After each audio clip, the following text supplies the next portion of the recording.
The second part of audit reporting is the management representation. We highlighted it a number of times, but we want to look at it. What is management representation? So, these guys have run the business for God knows how long. Name it. Take an example like Tesco. How many number of transactions come through in a day? Millions of transactions in a day. So you're going to audit them for that 3 months you're on the field. You don't know everything. You would just not know everything. They will have to guide you. The management will have to guide you. So what do we do here in terms of management representation? Management representation is saying that they are going to tell you or disclose certain things to you. Based on that, it will guide you with your work. In fact, it's some kind of indemnity to you. If it happens that something terrible occurs and management has not disclosed it, you can use that one to reduce your auditor liability. But whatever they tell you is not final. You check it. Okay, so we want to see what the purpose of a letter of representation is, its worth as an audit evidence, and the content of such a letter, and then the steps as auditors we need to take if directors refuse to provide such assurances. Okay, so let's move on. It's quite brief and straightforward. So ISA 580 governs written representations. And it states that although written representations provide necessary audit evidence, they do not provide sufficient appropriate audit evidence on their own about any of the matters with which they deal. So furthermore, the fact that management has provided reliable written representations does not affect the nature or extent of other audit evidence that the auditor obtains about the fulfillment of the management responsibilities or about specific assertions. What does it say? The fact that they've written or given you these representations does not mean they shouldn't have done their work well. Does not mean as auditors, we shouldn't also do our work well. Okay, so don't just rely on the simple paper or sheet of papers they've given to you that there was no fraud. We've prepared it in accordance with financial reporting standards. We've complied with statutory requirements. We've not done this. We've done that. That's not enough. Okay, you have to do your work better. Now, with a letter of representation, it's normally in a written format. 580 guides us, written by the directors or those charged in governance, and they give it to the auditors. So this time it's a report or a letter from management to auditors. And it tells the auditors, confirm statements which directors have made during the audit regarding key aspects of the account. So they are telling us things they said they've done, things they have not done, okay? Now, what is the content? Now, the representation letter should state that management has provided the auditor with all the relevant information and access to all information, that all transactions have been recorded and reflected in the financial statements, and it also discloses the management responsibilities in terms of preparation and presenting the financial statements. It will also include any representation about specific items or assertions on which the auditor requires some assurance. Now, refusal to cooperate. If management refuses, what do we do? Now, if management refuses to provide us with a written representation, we can disclaim our opinion.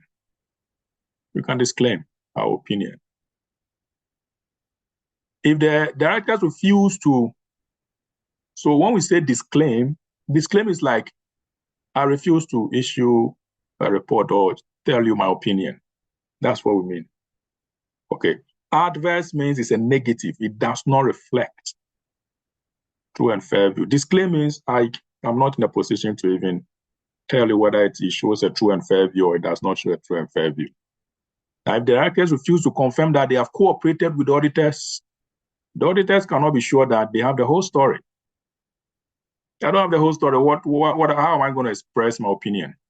If the auditors have doubt about the competence, the ethical values, diligence, integrity of the management, they should consider withdrawing from the engagement. They can continue, yes, but they should reevaluate any representations from the management in light of any reliable evidence obtained elsewhere. Points to note. It is a form of audit evidence, but it's not the only form of audit evidence, the letter of representation. We cannot, as auditors, rely on the letter of representation to say we didn't carry out the audit work properly. Oh, they said that there was no fraud, so we didn't struggle much to look at whether there's fraud occurring. No. It is only used on a restricted number of matters. Like I use Tesco. Millions of transactions occur in a day. Do you think these guys will be ready to disclose their trillions and trillions, quadrillions of transactions which occurred in a year? They may even forget some of them. Okay.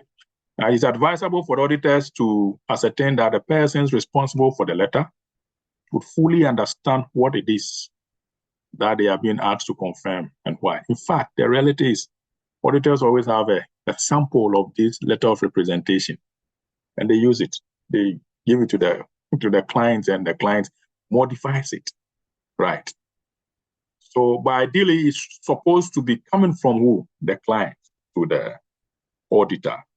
I want to add one more dimension on this particular topic of audit reporting. That is the shareholders report. The shareholders report. We have to deal with the final stages of the audit, and then we look at the shareholders report. Okay, the shareholders report. When we deal with the audit, remember we start with planning. What about closing stages? For the final stages of the audit, we want to consider that briefly, and then we use it to end this particular section. We then have a separate video on the audit reporting. Okay. For the final stages of the audit, we want to look at the process for auditing opening and balances and comparatives, understanding the importance of the final review process and the audit procedures we carry out for the final review, understanding the process for evaluating significance of uncorrected errors or mistakes, and then the process for reviewing compliance with the UK Corporate Governance Code 2018. For now, we say 2018, but don't be surprised when sometime will come and it will be further updated. Then the importance of documentation. I always say, if it's not documented, it is not done. Okay, and audit, keep that in mind. If it's not documented, it is not done. Now, if the auditors oversaw the preceding financial statements, that is, I'm the same auditor who did it last year, and I'm doing it this year. And we had issued an unqualified report last year, clean report, right? We should consider whether the audit of the current period reveals any matters which will cast doubt on the previous figures. So you see how audit is so interesting. Last year, we gave you a clean sheet. If something happens this year which will cast doubt on last year's report, we may have to revisit last year's. Now, as a continuing auditor, we must also satisfy ourselves that the balances have been properly brought forward from last year to this year. And again, we must also satisfy ourselves that last year's figures have been properly classified and disclosed in the correct places. You don't go in to classify a long-term loan under equity. No, let it be under non-current liabilities. So classification is important, reporting is important, disclosure is important, okay? And then we also satisfy ourselves that they've used consistent accounting policies as per last year. But if you're not a continuing auditor, you are a new auditor, what are the complications? If the preceding period's financial statement were audited by somebody else, a new guy, and someone else, okay? Now we have to perform additional work as new auditor for this year. Talk to the company you are auditing. You have to consult the previous auditor and get their working papers and review it so that you can obtain sufficient assurances that the PPE balances we are carrying forward from last year to this year is accurate. It's accurate, okay? Now, note that the former auditor can give you assurances, but that does not save you from doing a good job. So he can tell you, well, I gave them clean sheet, their PPE was correctly reported, equity was done well, nothing was misstated, nothing was omitted. They've told you everything, but it doesn't mean that you don't do a thorough work. It doesn't absolve you from satisfying yourself that you've gotten good, reliable, sufficient, appropriate figures and comparative figures, okay? So what do we do here if you are not a continuing auditor? Review their records, the client records, their working papers, control systems, okay, control procedures for last year, for previous year, since they affect the opening balances for this year. Now consider whether work on the current year's financial statement also provides evidence on opening balances. Opening balances are actually last year's balances. Now, if necessary, do some substantive testing of the opening balances. Okay, especially of the balance sheet items. Okay, receivables, payables, inventory. Okay, name them PP, cash and cash equivalents, equity. Do it to be sure, because the reality is that items in the balance sheet are always carried forward to the next year. But for the income statement, we close them off, right? It's only the retained earnings that may be eaten into the balance sheet items or statement of financial position. What if there are uncorrected errors? So ISA 450, evaluation of misstatement identified during the audit requires auditors to what? Consider cumulative and individual effects of uncorrected errors. Now, these errors can be simple accounting processes, mistakes, okay, mistakes. It can be errors of judgment by management, dealing with the wrong estimate or provision. It can also be projected errors based on the error rate found in the audit sampling. All right. Now, in this case, consider the materiality of each error in your planning. Consider whether individually they could affect your work, or when we accumulate all the errors, it will affect the work. Then you have to reassess the work that needs to be carried out.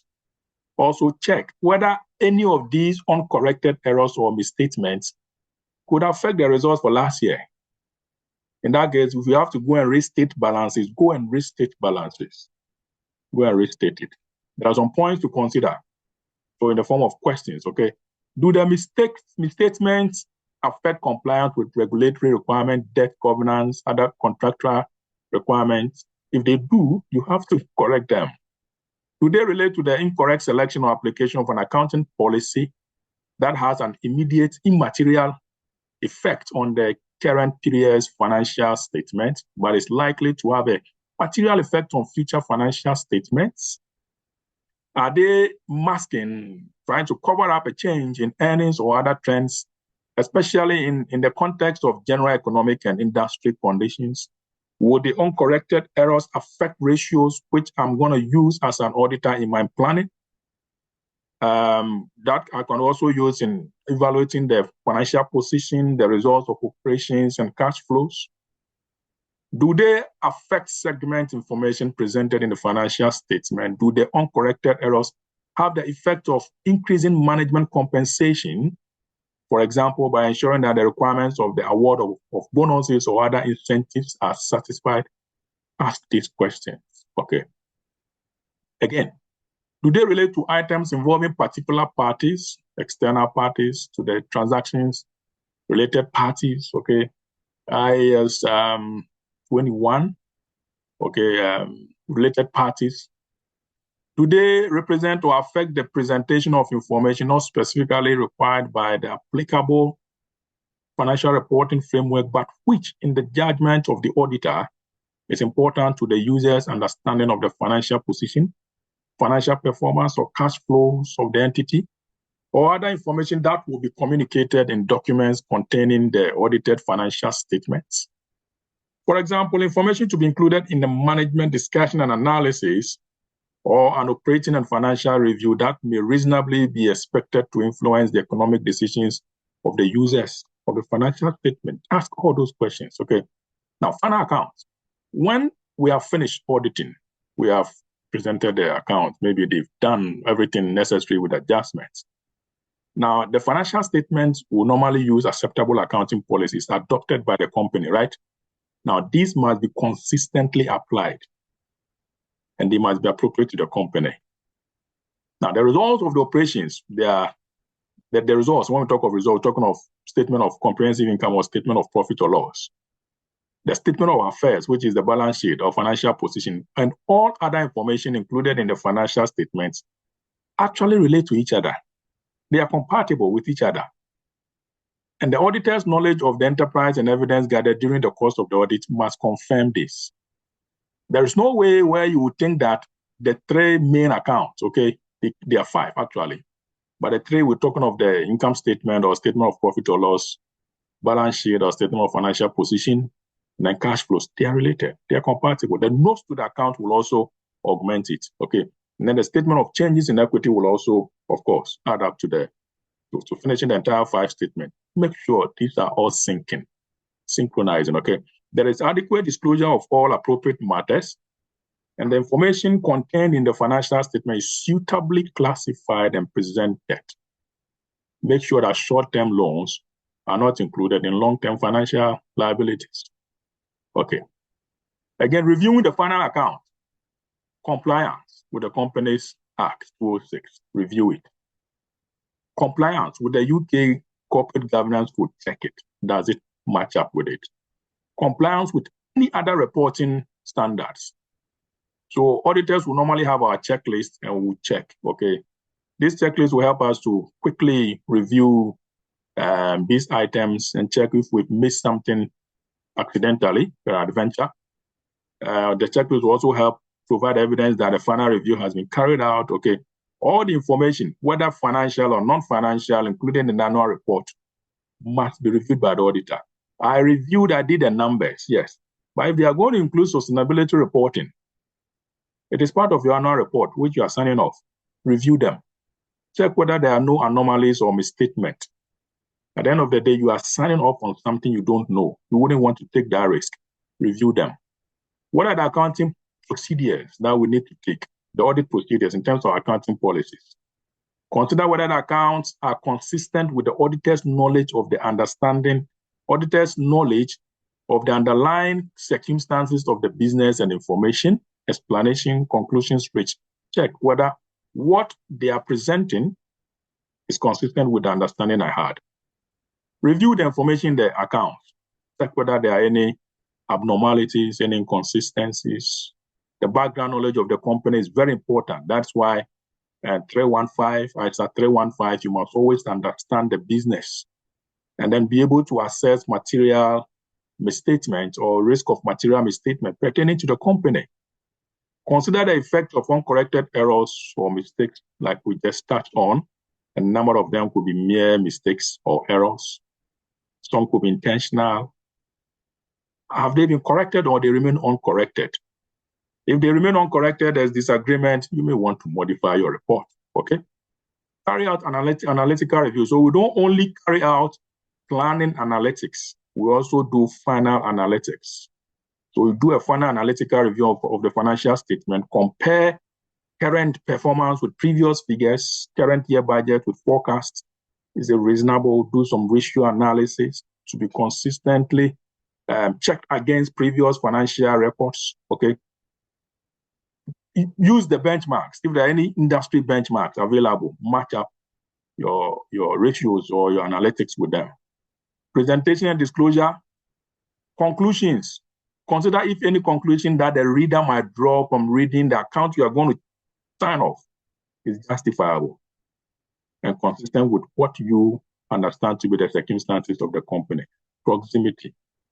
Consider if the review has indicated that there are new factors which might alter the policies used in the presentation, and whether special attention needs to be paid to any going concern issues. Also consider if all matters of importance have been disclosed by way of note in the account. Now, what about the form of the auditor's report? Do we have to qualify it or we don't need to qualify it? And then any other information, like I said, there could be chairman's statement. They will write it, check it. It's in your report. You sign it off. Director's remunerations report, check it. You are going to review it. Okay, check those ones. Any other compliance with corporate governance requirement, listed companies and public interest entities, any report, sustainability report that comes, and check them. Now, it is the last thing you do, the final review is the last thing you do to ensure that the report you are signing off presents a true and fair view, and that you've gathered sufficient appropriate evidence to support whatever opinion you are giving. Now, areas where audit work might have been schemed in order to reduce costs or simply through faith in the client may prove to be the auditor's undoing if something goes wrong, or if they become subject to an inspection by the regulators. So don't think this one will come on. We rely on what the client has told us. Okay, let's overrule it. Let's go on. Those are the areas to be picked up on when it comes to auditor liability. All right. So there are still some very good questions in the text, Mellichamp and Taylor's book, okay, which I would always suggest that if you could have time to review them, it gives you an upper hand over those topics. All right, I end here for this particular segment on management representation and final review. The next one on reporting will be the auditor report to shareholders. Thank you.